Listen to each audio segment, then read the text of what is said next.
প্রদীপের ছেলের নাম ছিল শান্তনু, শান্তনুর ছেলের নাম ছিল বিচিত্রবীর্য, বিচিত্রবীর্যের ছেলের নাম ছিল পাণ্ডু, পাণ্ডুর ছেলে ছিল অর্জুন, অর্জুনের ছেলে ছিল অভিমন্যু, আর অভিমন্যু উত্তরাকে বিবাহ করলে তার গর্ভে যে সন্তান আছে অশ্বত্থামার, যে ব্রহ্মাস্ত্রকে ভেদ করে যিনি প্রাকট হয়েছেন, সেই সন্তানটি হলো পরীক্ষিত মহারাজ।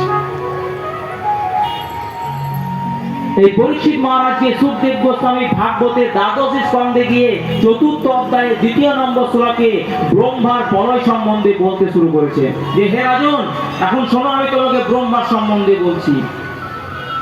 চতুর্যুগ সহস্রাংশ ব্রহ্ম দীনমুচ্যতে সকল্প যত্র ব্রহ্ম। ভাগবতে দ্বাদশ স্কন্ধে 2 নম্বর শ্লোক যে হে রাজন, ব্রহ্মার 1000 চতুর্যুগে একদিন হয়, সত্য ত্রেতা দাপর কলি শেষ হয়ে যায়, এইরূপ 1000 বার শেষ হয়ে গেলে ব্রহ্মার একদিন হয়। আর একদিনে 14 জন মনু আসে, স্বয়ম্ভু, সারচি, উত্তমী, তামস, রিভু, চক্ষুষ, বৈবস্বত, সার্বণী, ব্রহ্ম সার্বণী, ধর্ম সার্বণী, অগ্নি সার্বণী, রুদ্র সার্বণী, এইভাবে 14 জন মনু আছে। আমরা বর্তমানে বৈবস্বত, আর এই বৈবস্বত মনুরান্ডা দাপর কলি এইভাবে হতে হতে 27টা পেরিয়ে গেছে, আমরা 28 দিয়েছি। কেন 14 জন ভাগে 71 করে পায়। তো শেষ আর যখন এই জীব সৃষ্টি হচ্ছে দিনে আর রাতে শেষ, এইভাবে যখন ব্রহ্মা তার প্রলয়ের সময় ধ্বংস আর সৃষ্টি করছে, তখন তিনি মনে মনে চিন্তা করলেন, আমি যে জীব সৃষ্টি করছি, এই জীব তো নিত্য দুঃখ কষ্ট ভোগ করছে, তাই এদের দুঃখ কষ্ট নিবারণের উপায় কি হতে পারে? কষ্ট পাচ্ছি না আমরা? কেউ একজন হাত তুলুন তো, আমরা সুখে আছি একটু, মাতাজিরা সুখে আছে, বা গোট হারি বল, কিন্তু আমরা কেউ সুখে নেই। আমরা আদি দৈবিক, আদি ভৌতিক আর আধ্যাত্মিক এই 3টি দোষে আমরা দিন রাত জড়িত হয়ে আছি, তিতাব দোষে। এই জগতে সবাই কেউ সুখী নয়, জগতে সবাই দুঃখী, যারা হাত তুললেন তারাও দুঃখী। এই জগতে কে সুখী? যার কাছে পয়সা নাই সে ভাবছে পয়সা পাওয়া লোকটা সুখী। এই জগতে আমরা সবাই পয়সার জন্য দৌড়াদৌড়ি করছি। এই কাটাওয়ার রাস্তায় একজনকে দাঁড় করান, নিয়ে রাস্তা থেকে বাস থেকে নামিয়ে বলুন, প্রভু আপনি কিসের জন্য দৌড়াদৌড়ি করছেন? বলবে কিছু পয়সা ইনকাম করার জন্য দৌড়ছি। কেন না? পয়সাতেই সুখ আছে। কি সুখ আছে? আমরা ভাবি যে যার কাছে পয়সা নেই সে দুঃখী, আর যার কাছে পয়সা আছে সে সুখী। কিন্তু শাস্ত্র বলছে না, ধনহীন কহে ধনবান সুখী, ধনবান কহে সুখ রাজা को भारी, राजा कहे महाराजा सुखी, महाराज कहे सुख इंद्र को भारी, इंद्र कहा चतुरान को सुख, और चतुरान कहे सुख विष्णु को भारी। पर तुलसीदास के विचार कहे तो हरि भजन बिना सब लोग दुखारी। कई तन दुखी तो कई मन दुखी, कई धन के बिना रहे उदास, थोड़ा थोड़ा सब दुखी, सुखी का बोले जगन्नाथ का दास। এই জগতে যে জগন্নাথের চরণে আত্মসমর্পণ করেছেন সেই এক জগতে সুখী, বাকি আমরা সবাই দুঃখী। অনেক পয়সা আছে, ঘুম থেকে উঠে করলার জুস, হ্যাঁ, তিতো দিয়ে জীবন শুরু হচ্ছে, দেখবেন ভালো করে। দিনের পর দিন আমরা খালি ওষুধ খেয়েই যাচ্ছি, সবাই দুঃখী।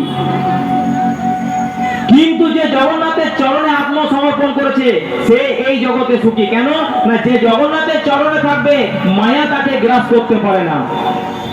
7ম অধ্যায় 14 নম্বর শ্লোক গীতায় ভগবান শ্রীকৃষ্ণ অর্জুনকে বলছেন, দৈব হেষা গুণময়ী মম মায়া দুরত্যয়া মামেব য়ে প্রপদ্যন্তে মায়ামেতাং করন্তি। হে অর্জুন, যদি কেউ আমার চরণে প্রপত্তি স্বীকার করে তো তাকে মায়া গ্রাস করতে পারে না। যদি ভগবানের জগন্নাথের চরণে কেউ আত্মসমর্পণ করে দেন তাকে মায়া গ্রাস করতে পারে না।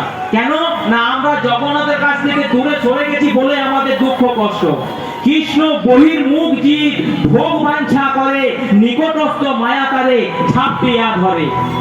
ভগবানকে বাদ দিয়ে সংসারের পেছনে আমরা ধরে নিয়েছি।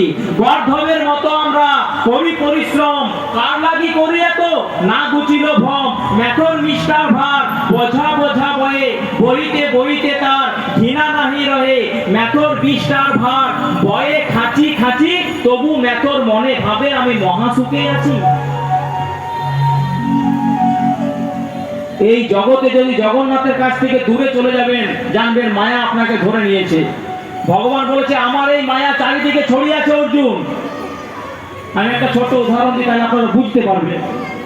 ধীবর কে কে দেখেছেন? যারা জাল দিয়ে মাছ ধরে, দেখেছেন জাল ফেলতে, এমনি ঘুরিয়ে মাছ ধরে, সবাই দেখেছেন। তো যখন ধীবর এইভাবে জালটা ঘুরিয়ে মাছটা ফেলে, তো জালটা কত দূরে গিয়ে পড়ে?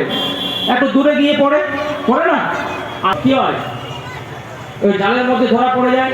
আর যখন জালটাকে টেনে নিয়ে আসে, সেই সমস্ত মাছগুলোকে ধরে খালোয় ভরে নেয়। কিন্তু যদি কোনো মাছ ওই ধীবরের পায়ের কাছে থাকে, মনে করুন একটা চারাপোনা মাছ ওইখান থেকে চলেছে, ধীবরের পায়ের কাছে আশ্রয় নিয়ে এলো, তো ধীবর কি নিজের পায়ের কাছে জালটাকে ফেলতে পারে? যে ভাই জালটাকে ঘুরিয়ে পায়ের কাছে ফেলি, ফেলে? জালটা ঘুরিয়ে দূরে ফেলে। ভগবান ঠিক বলছে যে হে অর্জুন, আমার চরণে মায়া নেই, মা মে বোঝে প্রপদ্যন্তে মায়া মে কান্তরন্তে। কেউ দূরে যারা থাকবে আমার থেকে, তাদেরকে মায়া গ্রাস করে নেবে। তা আপনারা কি দূরে থাকতে চান না জগন্নাথের কাছে থাকতে চান? যদি জগন্নাথের ধারের কাছে থাকতে চান, তো নিত্য ভগবানের সেবায় যুক্ত হতে হবে। ঠিক আছে? তো আমার যে বিষয়টা ছিল, তো এইভাবে দুঃখ কষ্টতে জীব দিন রাত পার করছে। ব্রহ্মা চিন্তা করলো যে কিভাবে আমি এই জীবকে মুক্ত করব। তখন আকাশ থেকে দৈব বাণী হলো যে হে ব্রহ্মা, তুমি জীবকে মুক্ত করার চেষ্টা করছো, তো তোমাকে মুক্ত করার জন্য কি করতে হবে? ভগবানের স্তুতি করতে হবে। তার জন্য তুমি ভারতের পূর্বাঞ্চলে নীলাচলে চলে যাও, যেখানে ব্রহ্মগিরি বলে এক পর্বত আছে, সেইখানে বসে তুমি তপস্যা করো, স্তুতি করো। ব্রহ্মা নিচে স্বর্গ থেকে মর্তলোকে চলে এলো। মর্তলোকে এসে আজকে ব্রহ্মা নীলগিরির সেই নীলাচলে নীল মাধব, তিনি সেইখানে যে সামনে নীলগিরি, সেইখানে বসে ব্রহ্মা ধ্যান করতে শুরু করল, স্তুতি করতে শুরু করলো। তাদের জন্য, আমাদের জন্য, যে জীব কিভাবে মুক্ত হবে। দিনের পর দিন যখন স্তুতি করতে শুরু করলো, তখন লক্ষ্মী নারায়ণ এসে উপস্থিত হলেন এবং নারায়ণ বলল,